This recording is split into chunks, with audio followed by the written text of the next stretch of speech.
Most people start thinking about measurement and operational technology because someone asks a simple question that turns out not to be simple at all. Are we getting safer, or are we just getting busier? If you are brand new to cybersecurity, it can feel like metrics are just numbers you collect to prove you did work, like counting how many locks you bought instead of whether the doors are actually secure. In an OT environment, that confusion gets sharper because security shares the stage with safety, reliability, uptime, and the real-world consequences of interruptions. Measurement is still useful, but only when you understand what a number can and cannot tell you, and when you connect it to a decision someone needs to make. By the end of this lesson, you should have a practical sense for what to measure, how to interpret it, and how to avoid being fooled by your own dashboard. Before we continue, a quick note. This audio course is a companion to our course companion books. The first book is about the exam and provides detailed information on how to pass it best. The second book is a Kindle-only ebook that contains 1,000 flashcards that can be used on your mobile device or Kindle. Check them both out at cyber.author.me in the Bare Metal Study Guide series. A good way to begin is to separate the idea of a measurement from the idea of a metric, because people often blend the two. A measurement is a single observed value, like how many unpatched devices were discovered during a review this month, or how long it took to restore a controller after a failure. A metric is a defined way of using one or more measurements to answer a question, like the percentage of devices with critical patches applied within an agreed time window, or the median time to restore normal operation after a disruptive event. When you hear someone say we need metrics, what they really need is a clear question, because the same measurements can be turned into different metrics that tell different stories. In OT, you also want to be careful that the story you tell lines up with operational reality, because a security metric that rewards speed can accidentally encourage risky changes. The point is not to create impressive numbers, but to reduce uncertainty and guide choices that protect people, processes, and production. Before choosing what to track, it helps to understand why OT measurement is different from office technology. In many business systems, you can patch quickly, restart services easily, and measure security by how well you follow standard routines. But OT systems often have tight maintenance windows, vendor constraints, and safety requirements that limit what you can change and when. That means a security program can be effective even if it cannot meet the same patch timing targets you might expect on a laptop fleet. It also means measurement should reflect the constraints, not punish the environment for being what it is. Another difference is that in OT, availability is not just convenience. It can be a safety factor or an economic requirement. So your metrics should avoid pushing teams toward actions that increase downtime risk.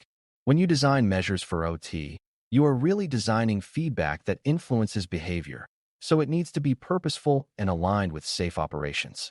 A practical way to make metrics meaningful is to connect each metric to a decision and an owner. If nobody uses the number to decide something, the metric becomes a reporting ritual that consumes time without creating value. For example, measuring the number of security incidents in OT might sound useful, but if the definition of incident changes or reporting improves, the number can increase even while security improves, which can lead to wrong conclusions. A better approach is to ask, what decision does leadership need to make, and what does the operations team need to prioritize this week? Leadership might need to decide where to invest, such as network segmentation or improved backup and recovery, while operations might need to decide which systems need attention first. Metrics should support those decisions by highlighting risk, progress, and constraints in a way that can be acted on. When you can point to a number and say, because of this we will do that, you are measuring with purpose. It also helps to group metrics into a few categories so you do not drown in details. One category is outcome metrics, which reflect real-world results, such as unplanned downtime caused by cyber events, successful recovery without safety impact, or reductions in exposure for critical assets. Another category is performance metrics, which show how well processes are working, like how quickly vulnerabilities are triaged, how consistently backups are tested, or how often access reviews are completed on schedule. A third category is capability or maturity metrics, which show whether the building blocks exist, like whether asset inventory coverage has improved, whether network visibility is expanding, or whether incident response plans have been exercised. In OT, It is common to rely heavily on capability and performance metrics early, because true outcomes might be rare events, and waiting for an outcome can be like waiting for a fire to test your smoke alarms. The mix matters, because outcome metrics alone can be misleading, while capability metrics alone can create the illusion of safety without proof. One of the easiest mistakes beginners make is confusing activity with effectiveness. Counting how many scans were run, how many alerts were reviewed, or how many tickets were closed tells you that people were busy, but it does not necessarily tell you whether risk went down. In OT, this is especially important because excessive scanning, noisy alerting, or constant changes can increase operational risk even if it increases security activity. A useful metric asks whether the activity produced a meaningful improvement, such as reducing the number of critical vulnerabilities on high-impact assets, or reducing the number of remote access paths that bypass strong authentication. You want metrics that reward the right work, not the most work. A helpful thought is to imagine a clever team trying to make the number look good without actually improving security, because that shows you where the metric can be gamed. If it can be gamed easily, it will eventually mislead you, even if nobody intends to cheat. Another common trap is using averages in ways that hide the problem you care about. If one site patches quickly and another cannot patch at all, an average patch time can look acceptable even while a critical plant remains exposed. In OT, the most important assets and the most dangerous weaknesses tend to be unevenly distributed, so you often want metrics that highlight the worst cases, the oldest exposures, or the highest impact gaps. Percentiles, medians, and counts by criticality can tell a truer story than a single average number. This is also why context matters, because a vulnerability on a test system is not the same as a vulnerability on a safety-critical controller, even if the technical score is the same. When you measure, you are choosing what to pay attention to, and OT demands that attention follow consequence, not convenience. A good metric makes the highest risk reality hard to ignore. If you are wondering what to actually measure first, a strong starting point is visibility and inventory, because you cannot protect what you do not know exists. A purposeful metric here is not just how many devices you found, but how complete your view is compared to what operations believes is present.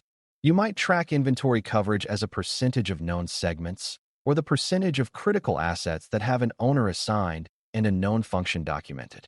You can also measure how often the inventory changes unexpectedly, because unexpected change can signal unmanaged devices, undocumented vendor access, or drifting configurations. In OT, even a simple metric like the number of assets with unknown firmware versions can be useful because it points to uncertainty that blocks risk decisions. The key is to treat visibility metrics as progress markers, not as proof of safety, because knowing what exists is necessary, but it does not by itself reduce exposure. Still, without visibility, later metrics become guesses. A second high-value area is access and remote connectivity, because many OT incidents begin with someone getting a foothold and moving toward control systems. You can measure the number of remote access paths into OT networks, how many of them use strong authentication like multi-factor authentication, MFA, and how many are limited by time windows and approvals.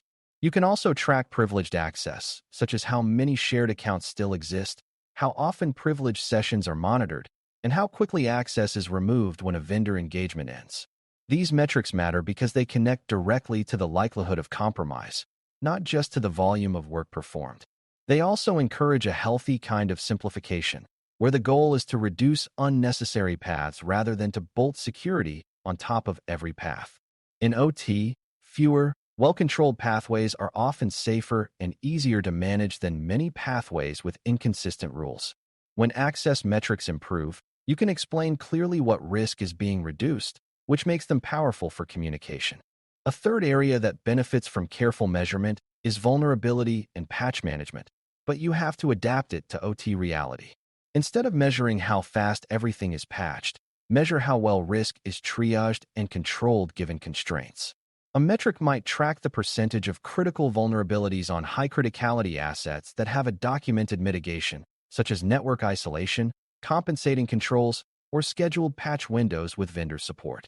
You might also measure the age of the oldest critical exposure on a critical asset, because lingering exposure can indicate a backlog that is becoming dangerous.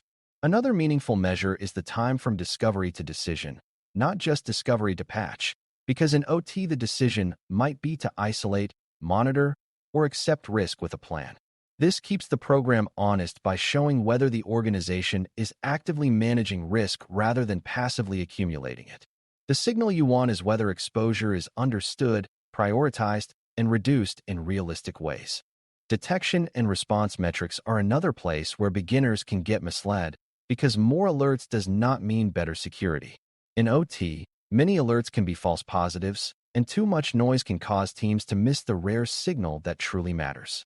A better approach is to measure quality and timeliness, such as the percentage of high-severity alerts that receive review within a defined time, or the proportion of alerts that lead to a confirmed finding.